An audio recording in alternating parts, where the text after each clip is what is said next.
নমস্কার সুপ্রিয় শিক্ষার্থীবৃন্দ, আশা করি সকলে ভালো আছেন। এসএসসি আইসিটি অনলাইন ক্লাসে সকলকে শুভেচ্ছা। আজকে আমরা গত ক্লাসে চ্যাপ্টার 4 এ প্রোগ্রামিং নিয়ে আলোচনা করেছিলাম। যে প্রোগ্রামিংয়ে আমরা দেখছিলাম যে একটা প্রোগ্রামিং কীভাবে স্টার্ট করতে গেলে আমাদের কী কী জানতে হবে, লাইব্রেরি ফাংশন, মেইন ফাংশন, সেগুলো স্ট্রাকচার সম্পর্কে আলোচনা করছি এবং scanf input function, output function নিয়ে আলোচনা করছি। আজকের ক্লাসে বুঝতে গেলে অবশ্যই লেকচার 4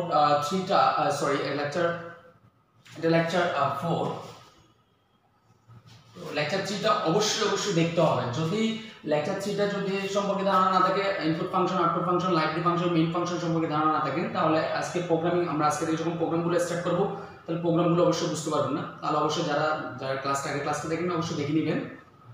তার আগে আমরা একটু কোয়েশ্চেনটা পড়ি। কোয়েশ্চেনটা বলা আছে, যেহেতু প্রোগ্রাম স্টার্ট করতেছি, দুটি পূর্ণসংখ্যার যোগফল নির্ণয় করার জন্য সি প্রোগ্রাম বলতেছে। কয়টি পূর্ণসংখ্যা? দুটি পূর্ণসংখ্যা।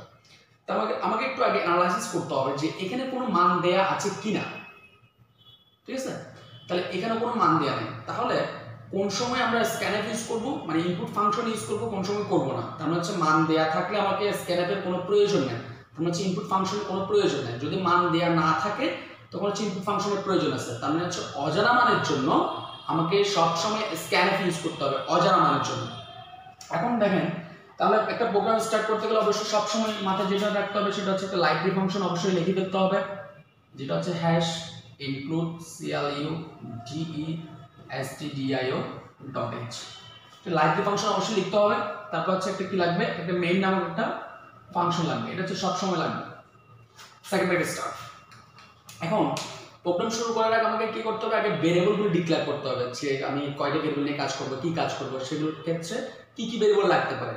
ওকে, তাহলে যেহেতু বলছে ধনাত্মক পূর্ণ সংখ্যা, কি বলছে, ধনাত্মক পূর্ণ সংখ্যা বলছে। পূর্ণ সংখ্যা থাকলে আমার ডাটা টাইপ কি হবে, আমি কি আগে বলছিলাম যে চার্টে অথবা সেটা হচ্ছে লেকচার 2 তে বলছিলাম যে একটা ডাটা টাইপ আমাদের চার্ট করাছিলাম। তার মানে পূর্ণ সংখ্যা থাকলে ইন্টিজার, ভগ্নাংশ থাকলে হচ্ছে ফ্লট, এবং যদি ভগ্নাংশ যদি বড় হয় তার মানে হচ্ছে ডাবল ইউজ করব। যদি অ্যালফাবেটিক ক্যারেক্টার হয় এ থেকে জেড পর্যন্ত স্মল লেটার, ক্যাপিটাল লেটার, তাহলে হচ্ছে আমরা ক্যারেক্টার ইউজ করব। তো ইন্টিজারকে ডাটা টাইপে কিভাবে লিখছিলাম, ইন্টিজারটা হচ্ছে INT দ্বারা প্রকাশ করছিলাম ডাটা টাইপটা। ঠিক আছে, তবে ইন্টিজার ডাটা টাইপ হচ্ছে INT লেখা হয়। তো INT লেখার পরে কয়টি সংখ্যার জন্য বলছে, এখানে হচ্ছে দুইটি সংখ্যার জন্য বলছে। তার মানে দুইটি আমি ধরে নিলাম, আমার একটি সংখ্যা হচ্ছে A তে নিব, আরেকটি সংখ্যা কোথায় নিব, B তে নিব। যেহেতু দুটি সংখ্যা বলছে, একটা হচ্ছে A তে নিব, আরেকটা হচ্ছে কোথায় নিব, B তে নিব। তারপর হচ্ছে দুটি সংখ্যা যোগ করে আমাকে একটা জায়গায় রাখতে হবে। মানে আমি কোনো একটা জায়গা থেকে বাজার করলাম, বাজার করে তো আমি একটা ব্যাগে রাখবো, এখান থেকে একটা কিছু নিলাম, এখান থেকে একটা কিছু নিলাম। তার মানে হচ্ছে একটা মান আমি A তে রাখবো, একটা মান কোথায় রাখবো, B তে রাখবো। রাখার পরে একটা জায়গা রাখবো, তাহলে আমি জায়গাটার নাম বলতেছি একটা সাম। আমি এখানে কি করলাম, একটা ভেরিয়েবল ডিক্লেয়ার করলাম। ঠিক আছে, এখন হচ্ছে ইন্টিজার দুটি সংখ্যা যেটা বলছে, তার মানে হচ্ছে A, B, সাম। এখন আসি, তার মানে মানগুলো আমাকে ইনপুট নিতে হবে। তাহলে ইনপুট নিতে হলে যেহেতু আমার কোনো এখানে মান দেওয়া নাই, তার মানে হচ্ছে ইনপুট নিতে হবে। ইনপুট নিলে আমাকে কি করতে হবে, স্ক্যানএফ ফাংশনকে লাগবে। কাকে লাগবে, স্ক্যানএফ ফাংশন। তার মানে হচ্ছে স্ক্যানএফ। তাহলে এখানে খেয়াল করতে হবে যে আমার কয়টি মানের জন্য ইনপুট নিব, দুইটি। তার মানে হচ্ছে ফরম্যাট স্পেসিফায়ার, এটা ডাবল কোটেশন দিয়ে কি বসাতে হবে, ফরম্যাট স্পেসিফায়ার। তার মানে কয়টি ফরম্যাট স্পেসিফায়ার বসবে, দুইটা বসবে। কয়টা বসবে, দুইটা।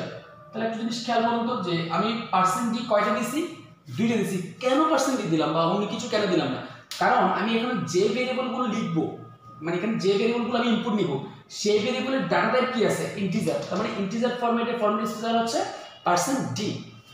তারপর হচ্ছে এখানে কমা ইউজ করব, তারপর হচ্ছে ampersand of a, ampersand of b লিখব। আবার বলতেছি, এখানে যেহেতু দুইটা ভেরিয়েবল ইনপুট নিচ্ছি, সেজন্য হচ্ছে ভেরিয়েবলের এটা প্রথমটার জন্য হচ্ছে প্রথমটা, দ্বিতীয়টার জন্য হচ্ছে দ্বিতীয়টা ডাটা টাইপ। ডাটা টাইপ হচ্ছে আমার ইন্টিজার যেহেতু, সেজন্য হচ্ছে %d নিছি। Clear, %d।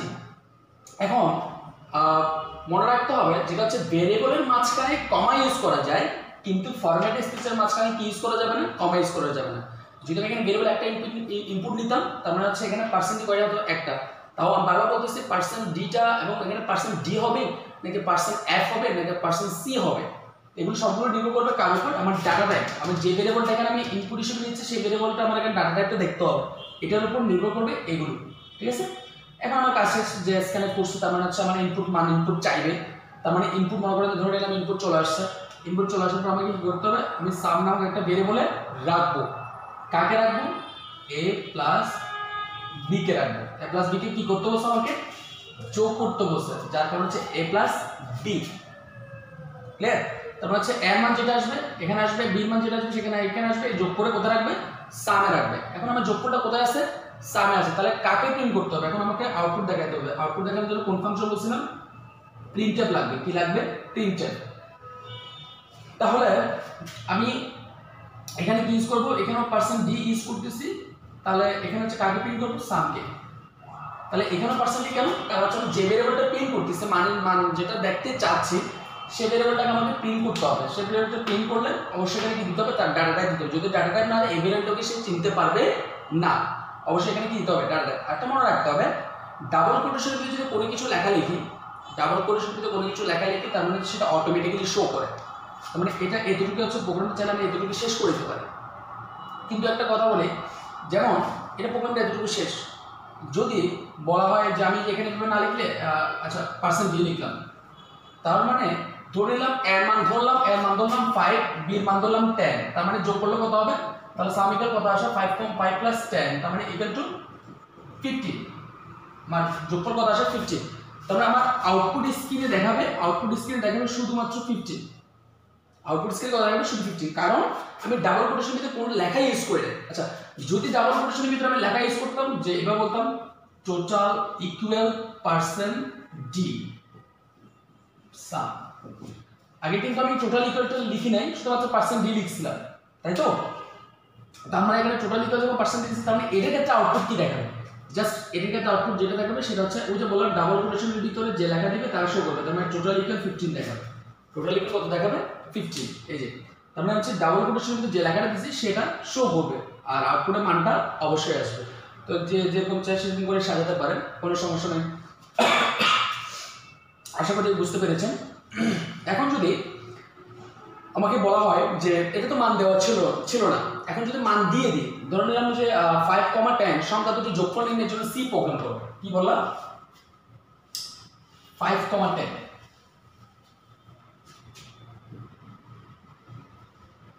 একটা কোশ্চেন বললাম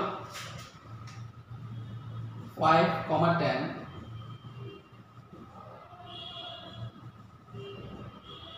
5, 10 সংখ্যা দুটি যোগফল নির্ণয়ের জন্য সি প্রোগ্রাম করো। তাহলে লাইব্রেরি ফাংশন লাগবে, মেইন ফাংশন লাগবে। তাহলে ইন্টিজার a,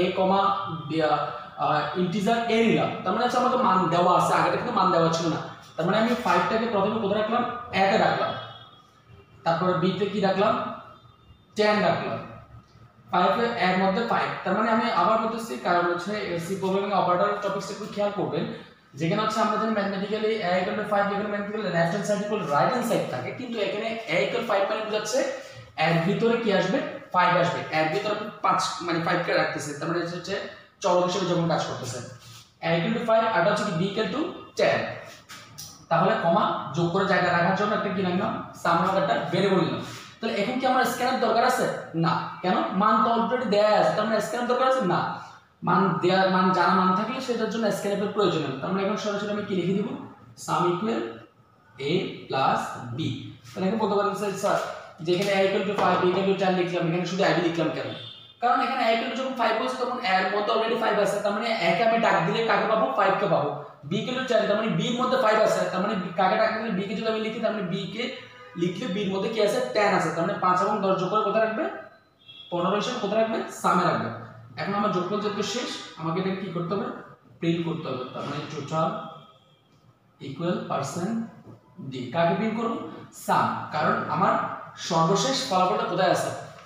সামের মধ্যে আছে, সেজন্য হচ্ছে আমি কাকে প্রিন্ট করব? সামকে প্রিন্ট করব। আমি টোটাল এটা 50, এটা হচ্ছে আউটপুট স্ক্রিনে শো করবে। তো আমি দুটি ধনাত্মক পূর্ণসংখ্যার যোগফল নির্ণয়ের জন্য সি প্রোগ্রাম দেখালাম।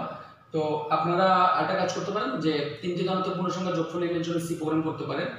আর এখানে 5, 10 দেওয়া আছে, তাহলে তিনটার নিজের ইচ্ছা মতো মান দিতে পারেন, অথবা 5, 10, 15 সংখ্যা তিনটি যোগফল নির্ণয়ের জন্য সি প্রোগ্রাম বাসায় অবশ্যই প্র্যাকটিস করবেন। এখন আরেকটা দেখি, সেটা হচ্ছে একটা কোয়েশ্চেন দেবো যে আমরা পারি কিনা। কোশ্চেনটা হচ্ছে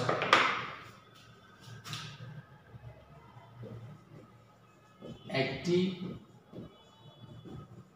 ত্রিভুজের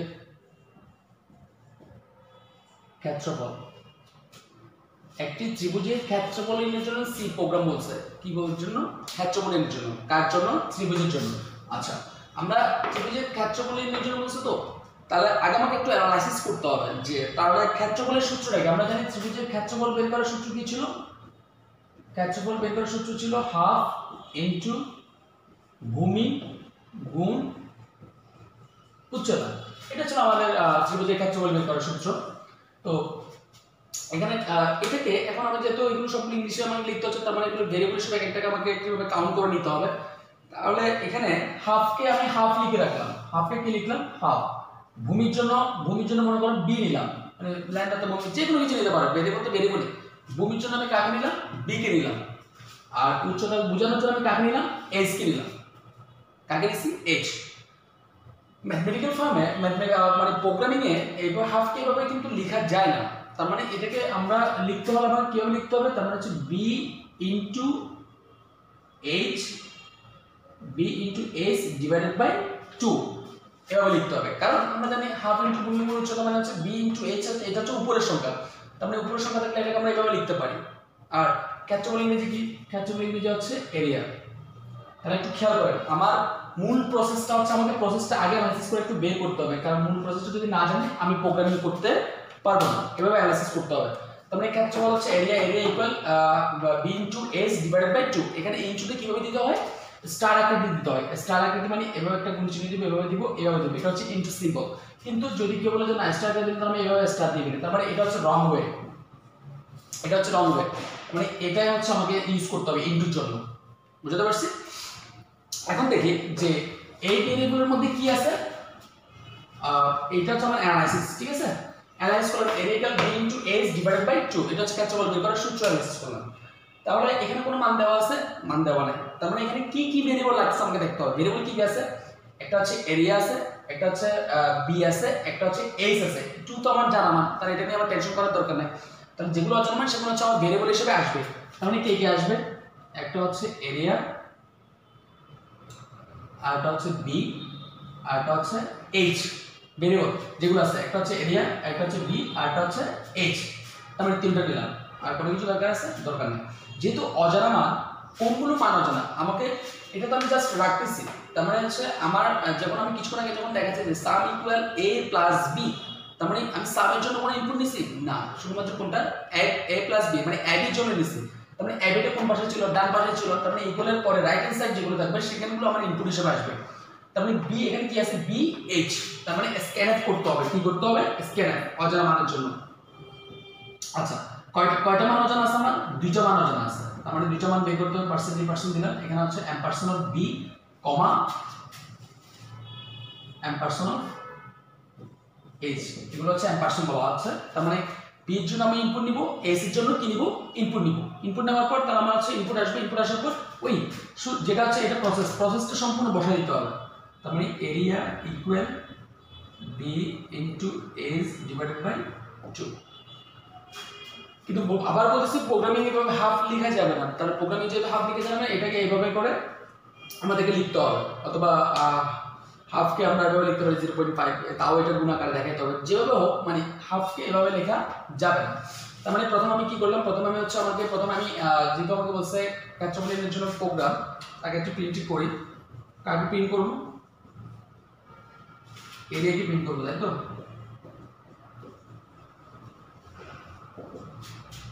হচ্ছে কাজ শেষ। মনে রাখতে হবে এখানে যদি আমি ক্যাপিটাল লেটার ইউজ করছি, তাহলে শুধু ক্যাপিটালটা থাকতে হবে। এখানে যদি সবগুলো স্মল লেটার ইউজ করি, এখানে স্মল লেটার থাকতে হবে। মানে ভেরিয়েবল যেভাবে ডিক্লেয়ার করবো সেভাবে আমাকে ব্যবহার করতে হবে। এখন আসি, তার আমাকে কি বলছে আবার একটু অ্যানালাইসিস করে দিচ্ছি। তার মানে হচ্ছে একটা ত্রিভুজের ক্ষেত্রফল নির্ণয় করতে বলছে। তা আমি ক্ষেত্রফলের সূত্রটা অ্যানালাইসিস করলাম, যে ক্ষেত্রফল বের করার সূত্র কি, হাফ ইনটু ভূমি গুণ উচ্চতা। তাহলে আমি হাফকে হাফ লিখলাম, ভূমির জন্য বি নামক একটা ভেরিয়েবল নিলাম, তারপর উচ্চতার জন্য এইচ নামক ভেরিয়েবল লিখছি। এখন কেউ বলতে পারে যে স্যার এখানে তো ভূমি তো লাইন আমি সম্পূর্ণ লিখতে যাচ্ছি। অবশ্যই লিখতে পারবেন, কোনো সমস্যা নেই। উচ্চতার জন্য হাইট আমি সম্পূর্ণ লিখতে যাচ্ছি, তাও লিখতে পারবেন, কোনো সমস্যা নেই। তারপরে ক্ষেত্রফলকে কি হিসেবে নিচ্ছি, এরিয়া ইকুয়াল, তার মানে ওই যে হাফটা যেহেতু এভাবে লেখা যাবে না, তার মানে এটাকে আমাকে ভেঙে লিখতে হবে। তার মানে b into h divided by 2। এটা হচ্ছে আমার প্রসেস। আগে প্রসেসটা কি হবে সেটা রেডি করতে হবে। প্রসেসটা রেডি না করলে ভেরিয়েবল কি কি লাগবে বা কি কি নিব, কিভাবে কাজ করবো সেটা বুঝে যাবে না। তারপর দেখলাম যে আমার এখানে ভেরিয়েবল কি কি আছে, একটা এরিয়া আছে মানে যেটা অজানা, এখানে কোনো মান নাই কোনটাতে, এরিয়াতে মান নাই, বিতে মান নাই, এইচে মান নাই, তার মানে সেগুলো আমার ভেরিয়েবল হিসেবে আসবে। তার মানে এরিয়াকে নিলাম, তারপর হচ্ছে বি কে নিলাম, তারপর হচ্ছে কাকে নিছি, এইচ কে নিছি। নেওয়ার পরে আমাকে দেখতে হবে যে মান কোনটাতে নিতে হবে। তারপরে রাইট হ্যান্ড সাইড কোনটাতে মান নাই, তাহলে রাইট হ্যান্ড সাইড হচ্ছে বি এইচ, কোনটাতে মান নাই, বি এইচ, কারণ তো অলরেডি মান দেয়া আছে, তার মানে ওইটার জন্য কোনো দরকার নেই। তাহলে বি এইচ, এই জন্য হচ্ছে আমি স্ক্যানারে কাকে নিছি, বি এবং এইচ কে নিছি। তারপর মান নেওয়ার পর, কারণ আমি জানি একটা প্রোগ্রাম অর্গানাইজ করতে গেলে তিনটা প্রসেস মাথায় রাখতে হবে, একটা হচ্ছে ইনপুট, প্রসেস, আউটপুট। মানে ইনপুট নেওয়া শেষ, এখন হচ্ছে কি দরকার, প্রসেস। প্রসেস মানে হচ্ছে কি করতে বলছে, ক্ষেত্রফল বের করতে বলছে, সেজন্য হচ্ছে area equal B into H divided by 2।